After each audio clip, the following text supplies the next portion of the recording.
Dios les bendiga a todos, amados hermanos. Vamos a dar inicio orando a nuestro Padre Celestial. Señor Dios, venimos delante de ti en ese nombre maravilloso de nuestro Señor Jesucristo. Te rogamos, Señor, que nos hables con tu Santo Espíritu, que nos des sabiduría, que nos guíes a toda la verdad, que nos lleves a la correcta interpretación de tu palabra. Señor, muchas gracias por mis hermanitos que están listos. Señor, los que ya están de pie y atentos a tu palabra, sean edificados, Señor. Señor, y como esta carta, esta epístola a Timoteo también es para siervos, Señor, que mis hermanitos, pastores, ministros, siervos tuyos sean edificados también. En el nombre del Señor Jesucristo, estamos en tus manos. Amén. Hoy veremos 1 de Timoteo capítulo 5, desde el verso 17. Como han podido notar, hermanitos, todo este capítulo 5 lo hemos visto por partes, aunque esté en el mismo capítulo y el mismo contexto, pero habla de temas muy importantes y diversos. El título de esta transmisión es Instrucciones. Y vemos, hermanitos, desde el verso 17. Dice así: los ancianos que gobiernan bien sean tenidos por dignos de doble honor, mayormente los que trabajan en predicar y enseñar. Muy bien, hermanitos, ya que le han dado instrucciones a Timoteo acerca de la doctrina, acerca de los ancianos, cómo tratar a los ancianos, no reprenderlos, exhortarlos, instrucciones acerca de las viudas, lo vimos ayer. Ahora retoma, hermanitos, y sí, literalmente se refiere a ancianos dentro del templo. Hemos analizado también en otras ocasiones que anciano no solamente es por la edad, sino por el cargo. Un anciano se reconoce en una iglesia de buen testimonio, claro, que es fiel al Señor, que tiene un cargo de autoridad. Y en otras porciones, como en Santiago, se habla de los ancianos, también en Pedro. Los ancianos. No solamente, hermanitos, el pastor como encabezado, sino pues este grupo ministerial, podríamos decirle, hermanitos, así, porque se ocupan de la obra de Dios, y esto son los ancianos. Los ancianos que gobiernan bien. Pues claro, dentro de la obra de Dios. Aunque hemos visto que si no gobierna bien su casa, ¿cómo va a gobernar la casa de Dios? En este caso, el ministro del Señor. Pero aquí los que gobiernan bien, los ancianos, dice, sean tenidos por dignos de doble honor, más honor, muy respetables, hermanitos, considerados, amados, valorados. Así se deben de tratar a los ancianos que gobiernan bien, dignos de doble honor. Y claro, esto conlleva que tienen un buen testimonio dentro de la iglesia. Ahora dice, mayormente los que trabajan en predicar y enseñar. Sí, efectivamente, los siervos de Dios dentro de una iglesia. También hemos visto, hermanitos, que sirve al Señor el que se sujeta, se somete a su palabra, a las órdenes de Dios, sus mandatos. Y aquí habla de los que trabajan en predicar y enseñar. Tratarlos bien, hermanitos, y pues sean tenidos por dignos de doble honor. Ahora continúa en el verso 18. Dice, pues la Escritura dice, no pondrás bozal al buey que trilla, y digno es el obrero de su salario. En otras partes, hermanitos, se explica qué quiere decir, pues, esta alegoría, no pondrás bozal al buey que trilla. Y hermanitos, lo da a más detalle, pero aquí lo vemos y sí tiene, hermanitos, su significado, que es no poner bozal al buey que trilla. Eso está en el Antiguo Testamento, en Deuteronomio 25:4. Y eso también está en 1 Corintios 9:9. Sin embargo, hermanitos, ¿qué quiere decir? Bueno, en la antigüedad, un buey que trillaba, que jalaba, claro que sí, los instrumentos a través del yugo, la yunta, cuando había que abrir la tierra o aflojar la tierra, prepararla, pues a la hora de la cosecha también usaban bueyes. Y en este caso, pues todo lo que iba cayendo o lo que estaba delante de él, no habría que ponerle un bozal para impedir que se alimente a la hora de ir avanzando, sino sin bozal. Si quiere ir comiendo todo lo que encuentra a su paso, adelante, que lo coma. No estaba prohibido que comiera. Claro que también el apóstol Pablo hace la pregunta, ¿se interesa Dios en los bueyes? ¿No lo dice más bien por nosotros mismos? O sea, sí es un mandamiento literal, claro que sí, pero con una aplicación, con una enseñanza.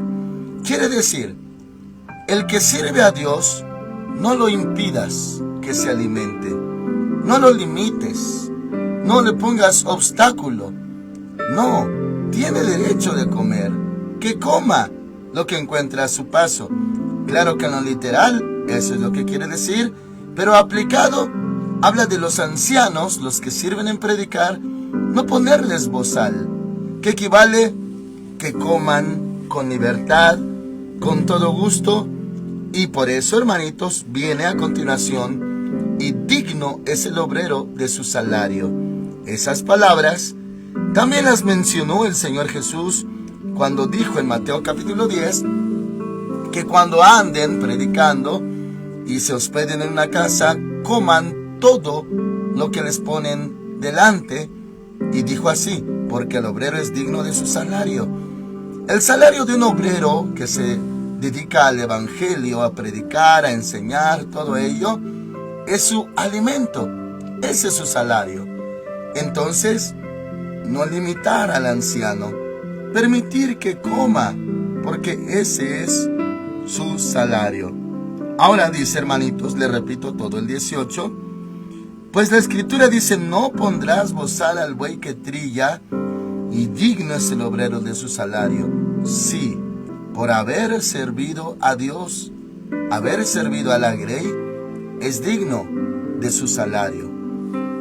Esto, hermanitos, claro que en nuestra generación ha levantado muchos debates entre los carnales, los que no conocen a Dios.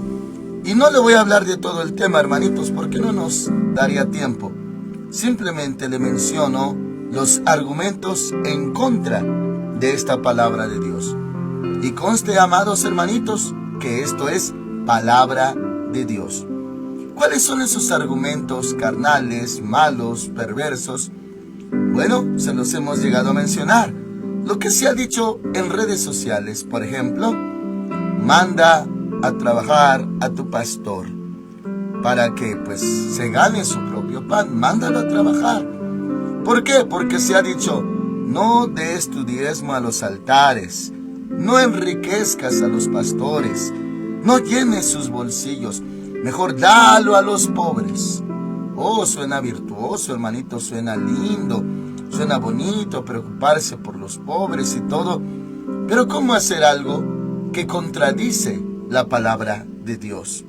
Eso lo contradice, porque aquí dice, no lo limites, que coma, que tenga para sí, y pues es digno de su salario. Eso dice el Señor. Pero la gente malintencionada no ama a los pastores. Y sí, claro que muchas veces ha acontecido en ciertas congregaciones, lugares, de que sí, hay un enriquecimiento ilícito y hay pues ganancias deshonestas, lo que prohíbe la palabra de Dios, y ya lo vimos aquí en 1 de Timoteo. Existen esos casos. Por esos casos es vituperado el evangelio y los inocentes son afectados también, porque la gente generaliza. Piensa que todos son obreros fraudulentos, que todos piensan en el dinero, que todos exprimen y saquean a la gente. Y no es así, hermanitos. Hay obreros que no aman el dinero, simplemente viven por Cristo y para Cristo. Ahora, continuamos. Dice el verso 19, y habla del mismo anciano, pero en otra área. Contra un anciano no admitas acusación, si no está apoyada por 2 o 3 testigos. Oh, mis hermanitos, este es un tema delicado, un tema doloroso, y es muy bueno, mis hermanitos, que usted tenga su Biblia en mano para corroborarlo. Esto no es un criterio propio, personal, de conveniencias. No, mis hermanitos, lo leemos tal cual está escrito. Y entramos en esta explicación. Contra un anciano. Esto abarca desde los ancianos, aunque no tengan título de pastor, pero sirven a Dios en predicar y enseñar. Y claro, abarca también al pastor general. Contra uno no admitas acusación. Bueno, aclara cómo y aclara cuándo. Dice, no admitas acusación. Bueno, hermanitos, hemos tenido muchas experiencias desde pues que yo tengo uso de memoria y comencé a servir al Señor. Siempre hubo de la mano, y no soy el único, calumnias, muchas calumnias, y por cierto, muy fuertes y muy vergonzosas. Al principio, claro, que me indignaba, me llenaba de tristeza y quería correr para aclarar las cosas. Muchas veces también me tocó escuchar esos argumentos de la persona calumniada, queriendo correr y aclarar como yo también lo hacía en mi inmadurez. Con el argumento es que pues se tiene que aclarar para que no quede mal testimonio, no haya mal testimonio. Es buena la intención, pero muchas veces era más por el bien personal, no ser afectados, quedando infamados por los demás.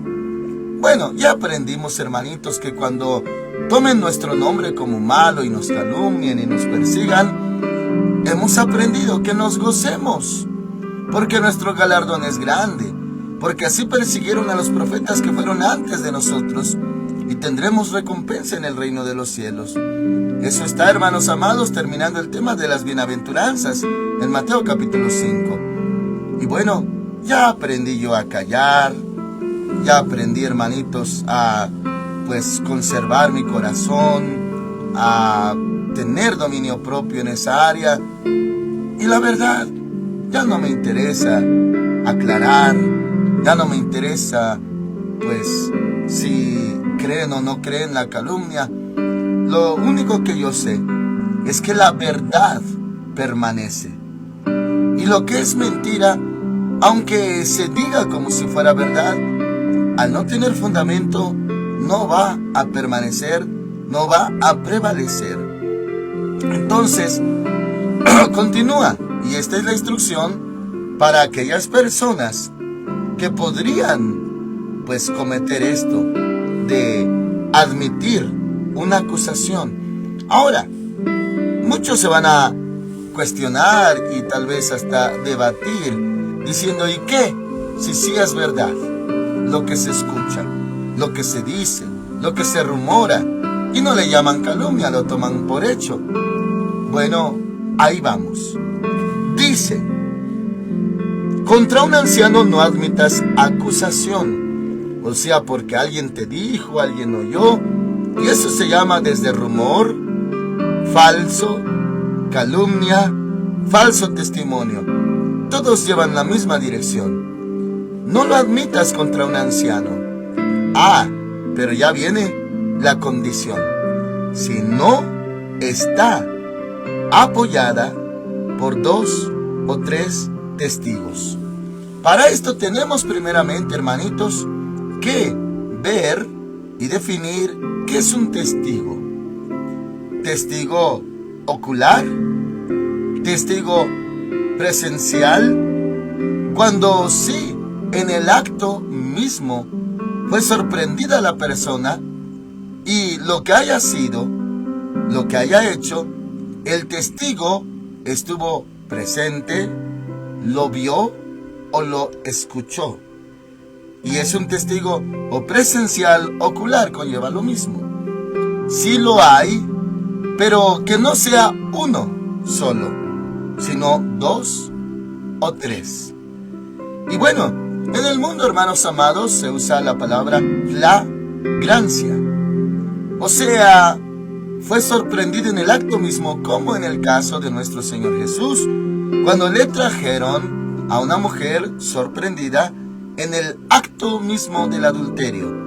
Y claro, los hombres estaban dispuestos a apedrearla, airados contra ella sin misericordia.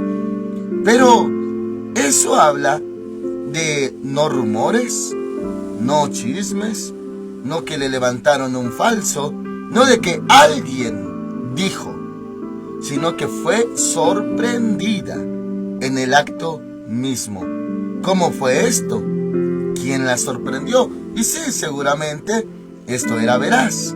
Sí la sorprendieron y con esa prueba o pruebas en mano la llevaron ante el Señor Jesús. Sin embargo, Él no la condenó y la perdonó.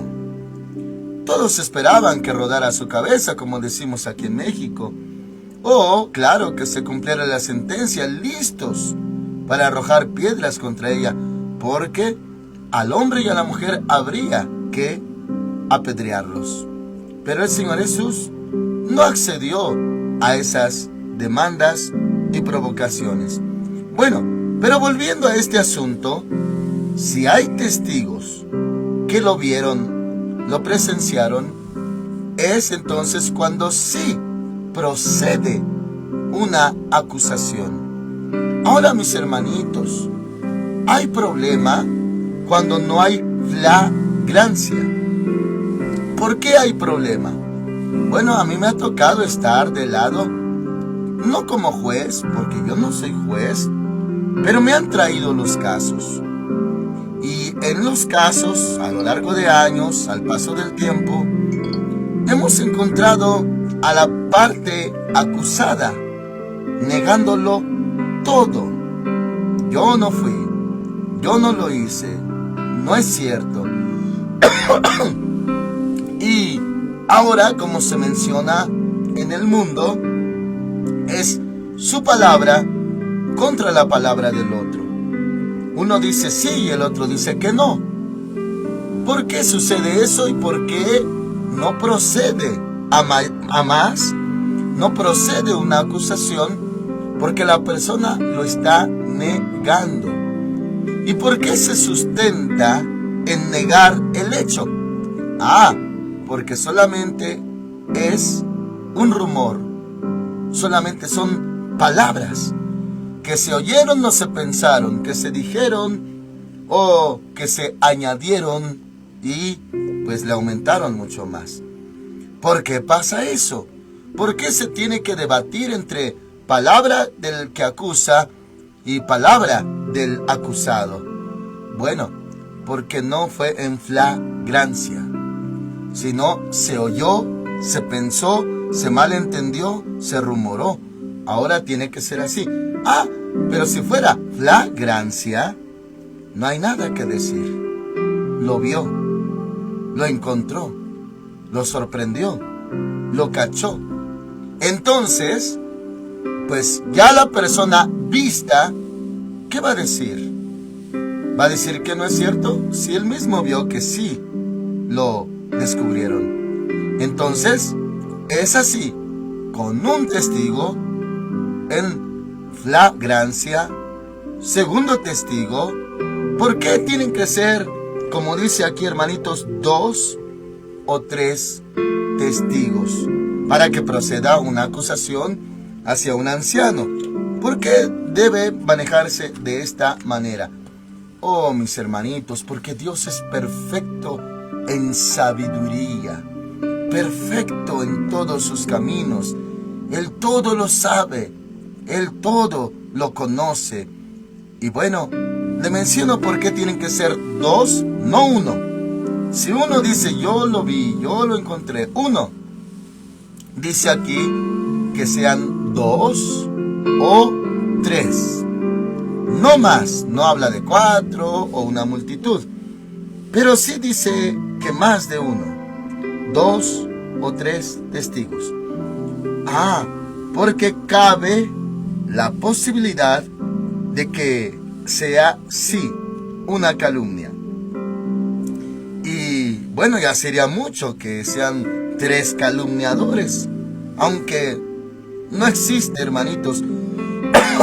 O sea, no hay imposibilidad de que sí sea una calumnia entre muchos. Puede ser posible, claro que sí. Cuando el Señor Jesús fue sentenciado, acusado, procesado, todo ello, todos eran testigos falsos. Y ninguno concordaba con el otro, nadie coincidía. Hasta que uno dijo que él había mencionado que se derribara el templo y que lo iba a reconstruir en 3 días. Y sí lo dijo, pero hablaba de su cuerpo. Usted lo sabe, que iba a morir, pero iba a resucitar al 3er día.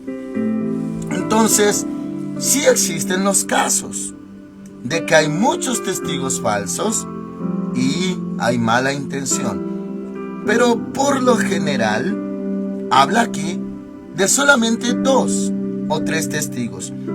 Porque puede caber esa posibilidad, que el que calumnia, que es nada más un testigo, sí, efectivamente, solo está calumniando. Entonces, otra vez entramos al caso, palabra con la otra palabra del otro.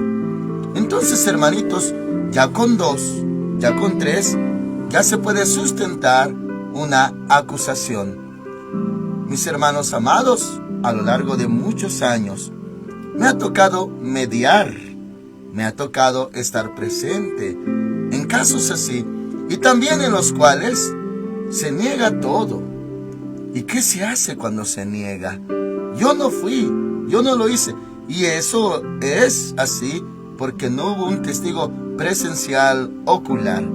Entonces, cabe la pregunta, ¿qué hacer? ¿A quién se le cree? Este dice que sí, el otro dice que no. Bueno, lo que le voy a decir es muy delicado, hermanos amados. Me he encontrado con muchos casos a lo largo de años que se asevera, se afirma una cosa. Yo lo vi, yo lo vi, yo lo vi. Y la persona también asevera no hacerlo. No es cierto. Yo no lo hice. Nunca haría tal cosa. Y pues el que está mediando o está, hermanitos, en la postura de autoridad para dar un veredicto o sentencia, pues se queda sorprendido, se queda en medio. Uno medita, ¿cómo? ¿A quién le hago caso? ¿A este o a aquel?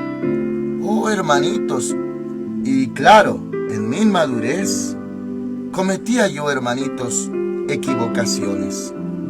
¿Qué tipo de equivocaciones en este caso, en este tema? Que cuando me llevaban las acusaciones hacia otros, bueno, inmediatamente, hermanitos, esa era mi equivocación. Y pues espero que el Señor ya me haya perdonado al respecto. Mi equivocación era que lo daba por hecho. Todo lo que me traían, que él hizo esto, que aquel hizo esto, yo inmediatamente, sin investigar, sin más testigos en flagrancia, lo daba por hecho. Primeramente llega a uno el reporte o la acusación. Él o ella hicieron esto.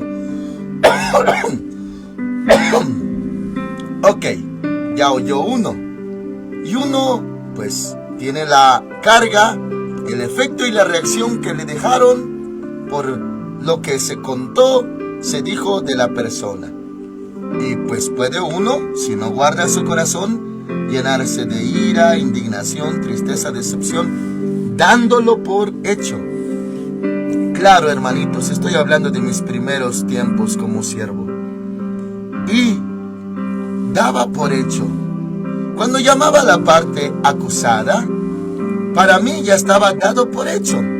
Y la trataba a la persona como si sí lo hubiera hecho. No con intenciones de indagar, ver si sí o no se hizo. No, para mí ya era un hecho.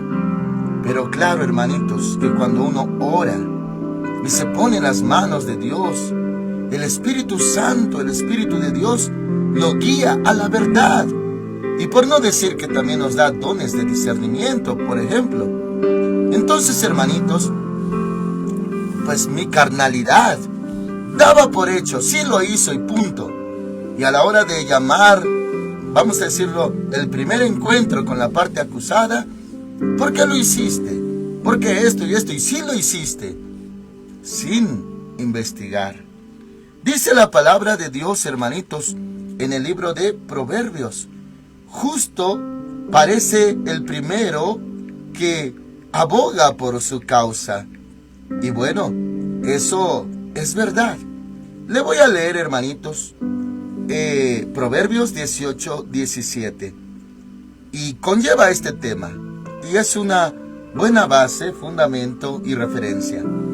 Justo parece el primero que aboga por su causa. Bueno, el que trae el reporte, la queja, siempre parece justo. Parece que es el que tiene la verdad y la razón. Y eso es muy común, que hasta es bíblico. Siempre va a parecer justo el que llega con la acusación. Siempre. Y dice, hermanos amados, pero viene su adversario, o sea, la parte acusada, y le descubre. Oh, imagínense, hermanitos, viene el otro y pues que siempre no era así como dijo el que habló primero. ¿Y cómo queda uno que está mediando en esa situación? Hermanos amados, uno queda en vergüenza. ¿Por qué? Porque le creyó a la primera parte acusadora, o el primero que habló, le creyó sin haber cerciorado la información, ratificado la información. Ahora, volvemos al verso 17. Le estoy leyendo, hermanitos, la versión 60. Justo parece el primero, el que iba diciendo esto se hizo, esto me hizo, esto, aquello. El primero siempre parece tener la razón. Justo parece el primero que aboga por su causa. Guarde esta palabra en su corazón para que usted también adquiera sabiduría. Luego dice, pero viene su adversario y le descubre. Hagamos de cuenta, hermanitos, y también son ejemplos vívidos que me tocaron pasar. Yo antes era pastor de jóvenes, hace muchos años. Atendí grupos de jóvenes. Cómo amaba yo a los jóvenes, hermanitos. Y claro, pues yo trataba de hacer lo mejor posible con ellos. Y no faltaba el jovencito amargado que acusaba a sus papás. Mi papá esto, mi mamá esto. Y lógicamente uno se compadece, uno se solidariza. Pero cuando aprende la palabra de Dios uno, bueno, no era, hermanitos, un asunto fácil al inicio. Porque pues eran cosas bochornosas, difíciles de sobrellevar y resolver. Entonces, sin quererlo, hermanitos, primeramente creyéndole a los jovencitos que se acercaban a mí, sea para desahogarse, para acusar a sus seres queridos, principalmente los papás. Bueno, también yo llegué al entendimiento, pues esta es la versión, lo amo mucho, lo escucho con atención, pero sin quererlo, hermanitos, y porque nos pusimos en las manos de Dios en oración, llegaba la contraparte. La otra versión: sí, yo así y así con mi hijo, pero es porque él no me obedece, él no se somete. Esta medida yo la tomé porque él hizo esto. Él tomó lo que no era suyo, él no me dio el cambio, él hizo esto. Y bueno, entonces, primeramente el que habló, pues parecía el inocente y el que decía la verdad. Pero viene el otro, la otra parte, la otra versión. Por eso, hermanitos, estas instituciones de justicia que imparten justicia, bueno, tienen su forma, pero siempre hay una parte acusada y una parte acusadora. Está el fiscal, está el defensor de oficio. Muy bien, pero en la palabra de Dios también encontramos eso. Hasta en el caso de nuestro Señor Jesús, habló un hombre llamado Nicodemo al Sanedrín, a todos aquellos encabezados fariseos y sacerdotes también. Los fariseos eran doctores de la ley. Los saduceos eran los sacerdotes descendientes de Leví y de Aarón. Bueno, este fariseo, Nicodemo, les dijo: ¿acaso juzga nuestra ley a un hombre sin antes haberlo escuchado? ¿Y qué respondieron ellos? ¿Oh, también tú eres de ellos? ¿Acaso esto y esto? O sea, no impartieron justicia, sino que pues estaban con deseos de matar y sentenciar al Señor Jesús. Todo fue arbitrario, pues. Entonces él dijo una verdad que está desde el Antiguo Testamento: juzgar a un hombre sin haberlo escuchado es lo mismo que estamos viendo. Ahora dice, hermanitos, justo parece el primero que aboga por su causa. Ahora le voy a leer la versión mía, hermanitos, la 95. Justo parece el primero que aboga por su causa, pero viene su adversario y dice, y le rebate. La 60 dice, le descubre. Y aquí dice, en la mía, le rebate. Hay otra versión que dice, le desmiente. Muy bien. Entonces imagínense, si solamente es un testigo y pues malentendió, oyó, se dejó llevar por el rumor. Me encontré con muchos de esos casos. Oye, bueno, tú dices esto, ¿de dónde? ¿Cuál es tu fuente? ¿En qué te basas? Oh, hermanos, si uno le dio mucho vuelo a eso y no usó sabiduría, hablo de nosotros, los siervos de Dios, al escuchar a la parte acusadora, quedamos en vergüenza. Si es que no hacemos como está escrito. ¿Por qué? Porque va a ir saliendo, y me ha pasado mucho, que va diciendo, oh, es que yo pensé. ¿Por qué dices esto y aquello? ¿Lo viste? ¿Lo encontraste? Oh, me supuse. Es que alguien me dijo. Oh, es que esto es lo que aparentaba. O sea, su base está en una suposición. Imagínense si uno condena a una persona inocente por alguien que solamente pensó o le dijeron. Por eso, hermanitos, tenemos la palabra de Dios perfecta, santa, sabia. Muy bien, volvemos a primera de Timoteo. Y este tema era muy necesario aclarar, hermanitos, porque es muy delicado. Pero sigue hablando más instrucciones. Y dice, capítulo 5, versículo 19 para conectar. Contra un anciano no admitas acusación si no está apoyado por 2 o 3 testigos. 20. A los que persisten en pecar, a ellos sí, porque persisten en pecar una y otra y otra y otra, dice, repréndelos delante de todos. Ah, eso también lo mencionábamos hace 2 transmisiones atrás. A un anciano no reprenderlo, sino exhortarlo como a padre. Pero a quien sí se reprende o regaña. Y más, aquí dice, en público. ¿A quién sí? A los que persisten en pecar. O sea, hermanitos, cuidado. Hemos encontrado casos de iglesias y pastores que es la primera vez que reprenden a una persona, pero ya lo hacen en público, desde el púlpito y con micrófono. Gracias a Dios, Dios nos ha librado en este lugar, hermanitos, de dichas cosas. Pero sí existen y hasta grabados y hasta subidos en las redes sociales. Todavía no son persistencias, todavía no se le hablan varias veces, apenas es la primera y ya se le está pues publicando, avergonzando en público pues. Entonces aquí dice los que persisten. Ya hablaste con él en privado, ya hablaste con él otra vez, ya le amonestaste, ya otros le hablaron, ya hay testigos. Bueno, persiste en pecar. Ahora sí, repréndelo delante de todos, pero porque ya fueron varias veces que se le ha hablado y ha reincidido. Ahora sí, que se haga público. Dice, para que los demás también teman. O sea, si alguien está caminando mal, que al ver eso tenga miedo y se detenga de pecar. A eso se refiere. 21.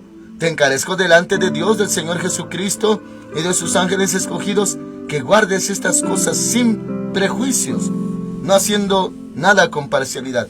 Prejuicio, claro, es tener un juicio previo. No lo haré porque pasará esto, no haré el otro porque puede pasar esto. Son prejuicios. O sea, hágale caso a la palabra de Dios. Hagámosle caso, sin prejuicios. No haciendo nada con parcialidad. Parcialidad quiere decir inclinado de un lado o del otro, del lado de la balanza. No. O sea, pues uno, hermanitos, tiene que ser, como decimos nosotros, parejo. Ahora dice verso 22. No impongas con ligereza las manos en ninguno, ni participes en pecados ajenos, consérvate puro. No imponer manos con ligereza, habla de poner manos en la cabeza para ungir a una persona. O sea, con ligereza no es, hermanitos, de que si vamos a orar por un enfermo, no ponerle manos, orar por un endemoniado y ponerle manos. No, no se refiere a eso, sino a una persona que se le va a delegar una autoridad y se le va a transferir autoridad, Espíritu Santo, unción, y se va a poner aceite de unción sobre su cabeza. Es como si dijéramos, vamos a orar o ungir a alguien para una obra de la iglesia, una obra del ministerio, pero lo hacemos con ligereza. Con ligereza quiere decir, esa persona tal vez es mala, tal vez es un nuevo, un neófito, tal vez no es digna, tal vez no cubre los requisitos, tal vez no debería de servir con ese título o unción a Dios, pero uno lo hace con ligereza. Yo de todos modos te unjo y adelante, tú échale ganas. A eso se refiere, no de orar por endemoniados o enfermos, no, ese no es el tema, sino para transferir autoridad. No impongas con ligereza las manos a ninguno. Y luego dice, ni participes en pecados ajenos. ¿Qué tal si está en pecado y uno, en vez de corregir el pecado, pues entonces participa de él? Dice, consérvate puro. O sea, ¿qué tal si esa persona que unges o que respaldas o que oras por ella o le transfieres o le comisionas autoridad, le delegas autoridad, qué tal si está mal? Quiere decir que también tú estás de acuerdo. Por eso dice, consérvate puro. Y vienen más instrucciones, hermanitos. 23. Ya no bebas agua, sino usa un poco de vino por causa de tu estómago y de tus frecuentes enfermedades. Frecuentes enfermedades. En Timoteo, pastor joven, soltero. Bueno, así dice aquí. Ahora dice el 24. Los pecados de algunos hombres se hacen patentes antes de que ellos vengan a juicio. Se refiere al juicio de Dios. Pero a otros se les descubre después. Asimismo, se hacen manifiestas las buenas obras y las que son de otra manera no pueden permanecer ocultas. En otras palabras, todo sale a la luz. Todo. Amén, hermanitos. Pues esto es lo que vimos en cuanto a estas instrucciones. Oramos al Señor. Padre Santo, en el nombre de Cristo Jesús, te damos las gracias. Gracias por enseñarnos esta palabra, estas instrucciones muy delicadas, pero muy claras, porque tu Espíritu Santo nos guía. Gracias, Señor, por mis hermanitos también mis hermanos consiervos que están oyendo, aprendiendo, recordando, repasando tu palabra. Gracias, Señor. Todos están en tus manos. Guíanos siempre. Guíanos por sendas de justicia, por amor de tu nombre. Gracias, Padre eterno. Mis hermanos están en tus manos en el nombre del Señor Jesucristo. Amén. Que el Señor les bendiga grandemente, hermanitos. Le esperamos al servicio al rato aquí en Filadelfia. Amén.